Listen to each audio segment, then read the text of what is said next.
Y'all know I'm always talking crazy, right? Talking about put on my glasses to see if I give a shit. Well, I do. I give a big one about this, taking the phones from the students, the cell phones. This is my point of view.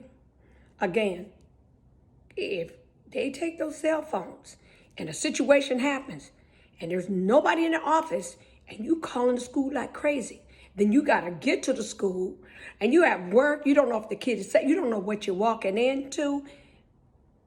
Unfortunately, we're living in a society where people want to go and shoot up schools and be crazy as hell and shoot up any place.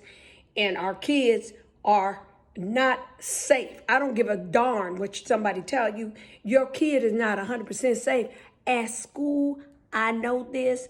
I'm a first responder. I know this. I seen things.